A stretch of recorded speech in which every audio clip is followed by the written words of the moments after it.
Good morning students. आज हम पूंजीकरण किसे कहते हैं और उसको प्रभावित करने के लिए क्या क्या कारण है, उसके लक्षण क्या क्या है, इसका अध्ययन करेंगे। तो पूंजीकरण, कैपिटलाइजेशन। तो वर्तमान युग में प्रत्येक उद्योग के लिए पूंजी आवश्यक है और जिस प्रकार मनुष्य के लिए रकम की आवश्यकता होती है उसी प्रकार व्यवसाय के लिए पूंजी की आवश्यकता होती है। और व्यवसाय, व्यापार, उद्योगों की प्रगति के लिए पूंजी आवश्यक ही नहीं अपितु पर्याप्त पूंजी होना आवश्यक है, तभी व्यापार, उद्योग, व्यवसाय अपना सफलतापूर्वक संचालन कर सकते हैं। अभी ये जो पूंजीकरण एक व्यापक शब्द है जिसे विभिन्न विद्वानों ने अपने अपने ढंग से स्पष्ट किया है। पूंजीकरण का आशय है व्यवसाय के लिए आवश्यक पूंजी की मात्रा निर्धारित करने की क्रिया। तो व्यवसाय के लिए जो भी जितनी भी आवश्यक पूंजी है उसकी मात्रा निर्धारित करना, उसी को ही पूंजीकरण करके कहते हैं। अभी एक परिभाषा, गस्टनबर्ग की परिभाषा। तो व्यावहारिक दृष्टिकोण से पूंजीकरण का तात्पर्य व्यापार के लिए नियमित रूप से लगाई गई कुल पूंजी के लेखांकन मूल्य से है। तो जितने भी व्यापार में कुल पूंजी की आवश्यकता है उसी को ही हम पूंजीकरण करके कहेंगे। अर्थात पूंजी की मात्रा, निर्धारित मात्रा जो व्यवसाय के सफल संचालन के लिए आवश्यक होती है, अनिवार्य होती है, उसी को ही पूंजीकरण करके कहते हैं। पूंजीकरण के दो प्रकार है, एक तो है अति पूंजीकरण और दूसरा है अल्प पूंजीकरण। तो अभी ये अति पूंजीकरण क्या होता है उस पर ध्यान देंगे। तो अति पूंजीकरण अर्थात ओवर कैपिटलाइजेशन, जब एक व्यापारिक संस्था अपनी कुल विनियोजित पूंजी पर उचित मात्रा में आय अर्जित करने में लगातार असफल होती है तो इस स्थिति को अति पूंजीकरण की स्थिति हम कहते हैं। यदि आपके पास 1,00,000 रुपए है और उस पर अगर ब्याज बैंकों में जमा करने पर आपको ब्याज मिलता है 5-6%, तो वह जो रहेगी वह लाभ की सामान्य दर रहेगी। अर्थात आपको अपने व्यापार में अगर आप 1,00,000 रुपए विनियोजित करते हो तो 6% की दर से आपको लाभांश मिलना चाहिए, लाभ मिलना चाहिए। अर्थात 6,000 रुपया कम से कम लाभ आपको मिलना ही चाहिए, वह रहेगा सामान्य लाभ। परंतु उससे भी अगर आपका लाभ कम हो जाता है तो वह रहेगा अति पूंजीकरण। तो अति पूंजीकरण का आशय वैसे ही है, देख लेना किस प्रकार से है। तो जो भी कुल विनियोजित पूंजी पर उचित मात्रा में आय अर्जित करने में लगातार असफल हो जाती है कोई कंपनी, कोई व्यापारिक संस्था, तो उसी को ही हम अति पूंजीकरण की स्थिति कहते हैं। अति पूंजीकरण की स्थिति में कंपनी की औसत आय की तुलना में कंपनी की विनियोजित पूंजी अधिक हो जाती है। और अति पूंजीकरण का अर्थ स्पष्ट करने के लिए और भी एक परिभाषा हम देखेंगे गस्टनबर्ग की। तो अति पूंजीकरण का आशय वैसे आपको समझ में आ गया होगा। अर्थात आपने जो भी विनियोजित पूंजी अपने व्यापार में, व्यापारिक संस्था में लगाई है तो उससे आपको क्या मिलेगा, कम लाभ आप प्राप्त करोगे। जो भी सामान्य लाभ की तुलना में आपका लाभ कम दिखेगा, औसत लाभ भी आप प्राप्त करने में असफल हो जाते हो, तो उसी को ही अति पूंजीकरण करके शब्द दिया है। अभी गस्टनबर्ग की परिभाषा देख लो। इन्होंने कहा है कि एक निगम, निगम मतलब कि संस्था, व्यापारिक संस्था, उद्योग, व्यवसाय सभी को निगम करके बोलते हैं। तो एक निगम को उस समय अति पूंजीकृत कहा जाता है जब इसकी आय निर्गमित अंश एवं बॉन्ड पर एक उचित दर से प्रत्याय देने के लिए अपर्याप्त हो, अथवा जब देय प्रतिभूतियों का पुस्तकीय मूल्य संपत्तियों के वर्तमान मूल्य से अधिक हो जाता है। अर्थात संपत्तियों का जो पुस्तकीय मूल्य है वह ज्यादा दिखेगा उसके वर्तमान बाजार मूल्य से, तो उस स्थिति को अति पूंजीकरण कहेंगे। अर्थात ये जो व्यापारिक संस्था है, जो भी अपने संस्थान में विनियोजित पूंजी है, जो पूंजी अंशों के द्वारा, बॉन्ड या तो क्या बोलते हैं उसको, प्रतिभूतियों के द्वारा जो भी उन्होंने विनियोजित पूंजी लगाई है, तो उस पूंजी की तुलना में उनको सामान्य लाभ की दर से भी कम लाभ प्राप्त होता है, तो उसी को ही हम अति पूंजीकरण करके कहते हैं। उचित प्रत्याय देने के लिए अपर्याप्त हो, मतलब कि जो भी लाभ आपको मिलना चाहिए था वह लाभ आपको प्राप्त नहीं हो रहा है, तो उसी को ही अति पूंजीकरण की स्थिति करके हम कहेंगे। तो अति पूंजीकरण मतलब कि एक सूत्र यहाँ पे दिया है, अति पूंजीकरण बराबर संपत्तियों का वास्तविक मूल्य ये छोटा रहेगा संपत्तियों के पुस्तकीय मूल्य से। तो संपत्तियों का वास्तविक मूल्य कम दिखता है वो संपत्ति के पुस्तकीय मूल्य से, तो उसी को अति पूंजीकरण की स्थिति कहेंगे। अर्थात पुस्तकों में संपत्तियों का मूल्य अधिक दिखाया गया है, परंतु अगर उसको बेचने के लिए निकालते हो तो उनका मूल्य आपको कम दिखता है, तो वैसे ही स्थिति जो है उसको अति पूंजीकरण करके नाम हम देते हैं।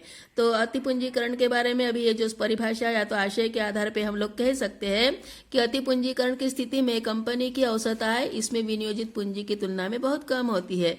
आपको आय या लाभ कम मिलता है आपके जो भी पूंजी आपने विनियोजित की है अपने व्यवसाय में उसकी तुलना में, तो आपको आय की ये मात्रा कम दिखेगी।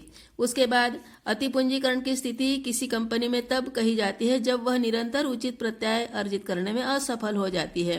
तो जो भी आपको सामान्य लाभ मिलना चाहिए वह लाभ भी आप प्राप्त नहीं कर पा रहे हो, तो उसी को ही अति पूंजीकरण करके कहते हैं। कोई असामान्य घटना घटित होने के कारण अगर आपको पर्याप्त आय नहीं प्राप्त होती है तो उसको हम अति पूंजीकरण की स्थिति में शामिल नहीं करेंगे। तो ये सेकंड नंबर का पॉइंट है। थर्ड नंबर का पॉइंट बताया गया है कि अति पूंजीकरण की स्थिति में कंपनी की निर्गमित प्रतिभूतियों का पुस्तकीय मूल्य कंपनी की संपत्तियों के वास्तविक मूल्य से अधिक हो जाता है। पुस्तकीय मूल्य ज्यादा दिखेगा, वास्तविक मूल्य कम दिखेगा, तो वह भी अति पूंजीकरण की स्थिति है। और अति पूंजीकरण की स्थिति में कंपनियों के अंशों का बाजार मूल्य इसके समता मूल्य से कम हो जाता है। अर्थात जो भी मूल्य आपने दिखाया है, एक एक अंश का जो भी मूल्य आपने दिखा है, उसकी तुलना में बाजार में उसका मूल्य क्या हो जाएगा, कम हो जाएगा। अर्थात 100 रुपए का अगर आपका एक अंश है तो बाजार में उसको 90 रुपए पर भी बेचने के लिए जाओगे तो भी लोग उसको खरीदना नहीं चाहेंगे। तो इस प्रकार की स्थिति अगर बनती है तो वह स्थिति है अति पूंजीकरण की स्थिति। अर्थात आपके पास धन की मात्रा ज्यादा हो गई है और धन की मात्रा ज्यादा होने के कारण आप उस धन का पर्याप्त उपयोग नहीं कर पा रहे हो, उचित उपयोग करने में आप असफल हो और उचित उपयोग नहीं कर पाने के कारण आपको जो लाभ है, जो आय है, वह आपको कम प्राप्त हो रही है। तो उसी को ही हम अति पूंजीकरण करके कहेंगे। अभी अति पूंजीकरण के लक्षण देख लो। अति पूंजीकरण की स्थिति में कंपनी अपनी जैसे फर्मों की तुलना में बहुत कम आय अर्जित करती है, ये पहली स्थिति है। अति पूंजीकरण की स्थिति किसी कंपनी में तब कही जाती है जब वह निरंतर उचित प्रत्यय अर्जित करने में असफल हो जाती है। अति पूंजीकरण की स्थिति में कंपनी की निर्गमित प्रतिभूतियों का पुस्तकीय मूल्य कंपनी की संपत्तियों के वास्तविक मूल्य से अधिक हो जाता है। पुस्तकीय मूल्य ज्यादा है, वास्तविक मूल्य कम है। और चौथे नंबर में है अति पूंजीकरण की स्थिति में कंपनी के अंशों का बाजार मूल्य उसके समता मूल्य से कम हो जाता है। तो ये 4 लक्षण दिखेंगे अति पूंजीकरण के। अभी अति पूंजीकरण के कारणों पर ध्यान देते हैं। अति पूंजीकरण के कुल 10 कारण हैं। उसमें सबसे पहला कारण है अधिक प्रवर्तन व्यय। यदि किसी कंपनी के निर्माण के समय अत्यधिक या तो अनुचित प्रवर्तन व्यय, निर्माण व्यय ज्यादा हो चुके हैं तो आगे चलकर अति पूंजीकरण निर्माण होगा। और प्रवर्तन व्यय कंपनी के व्यापार के अनुकूल ही होना चाहिए। जब पूंजी की राशि अनुमानित आय से अधिक निर्धारित कर ली जाती है तो भी ऐसी स्थिति को अति पूंजीकरण की स्थिति हम कह सकते हैं।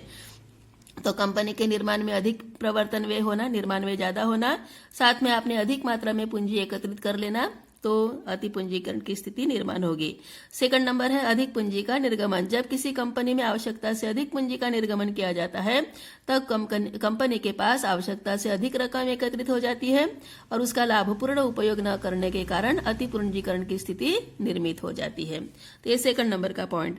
थर्ड नंबर है प्रवर्तन के समय आय का अधिक अनुमान। कंपनी के निर्माण के समय आपने आय ज्यादा कमाओगे करके ज्यादा अनुमान लगा लिया है, परंतु क्या होगा कि पूंजीकरण की राशि आपने अधिक पूंजी अधिक निर्माण कर ली है, परंतु अनुरूप लाभ आपको प्राप्त नहीं हो पा रहा है, तो उसी को हम अति पूंजीकरण की स्थिति करके कहेंगे। अर्थात प्रवर्तन के समय आपने आय का अधिक अनुमान लगा लिया है और उसी के कारण आपने पूंजी ज्यादा अपने व्यवसाय में विनियोजित कर ली है, तो वह भी अति पूंजीकरण रहेगा।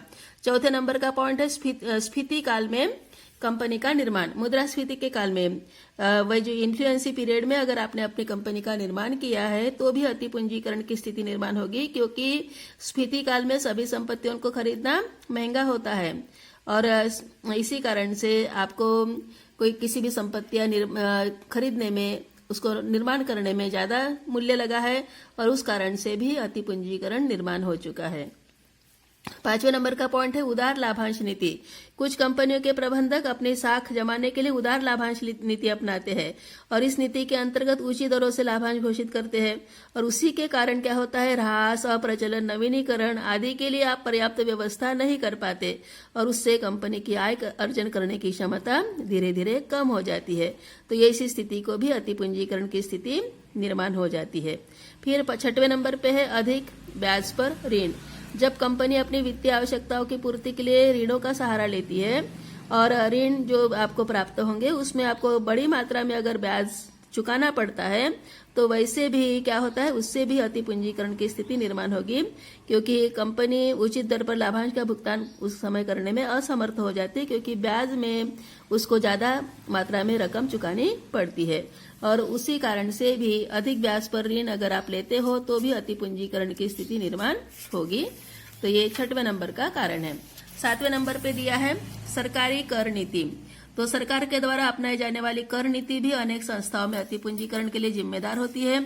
ऊंचे निगम करों के कारण कंपनियों की आय का एक बड़ा भाग सरकारी कोषागार में जमा हो जाता है, और जिससे कंपनियों के पास अंशधारियों में वितरण के लिए कम लाभांश बच पाता है, और कंपनियां अंशधारियों के लिए घोषित लाभांश की दर कम कर देती है, जिससे कंपनी का बाजार मूल्य घटकर कंपनी के अंशों का अंकित मूल्य से भी कम हो जाता है।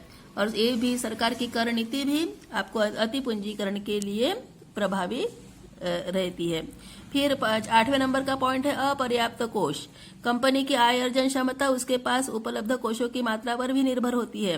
कंपनी अपने लाभों में से एक भाग विभिन्न कोष एवं संचय में हस्तांतरित अगर नहीं करती है तो कंपनी की आय अर्जन करने की क्षमता कम हो जाती है, और अर्जन क्षमता में कमी भी क्या है, अति पूंजीकरण का ही परिचायक होती है। अर्थात जो भी लाभ कंपनी कमाती है उसका कुछ प्रतिशत भाग विभिन्न कोषों में, संचय कोषों में जमा करना पड़ता है, हस्तांतरित करना पड़ता है, ताकि कंपनी का भविष्य मजबूत रहे।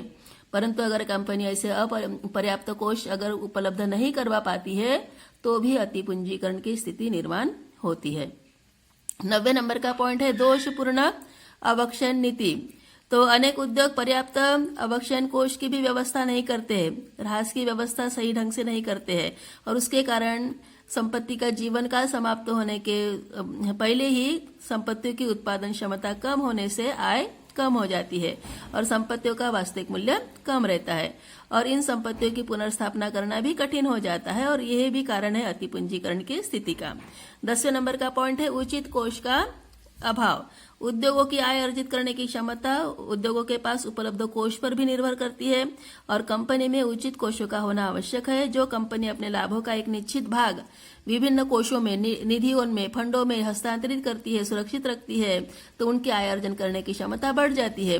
और जो कंपनी ऐसे कार्य नहीं करती है, संचय कोष निर्माण नहीं करती है, तो उस समय उनकी आय अर्जन करने की क्षमता कम हो जाती है, और यही कारण है अति पूंजीकरण होने का।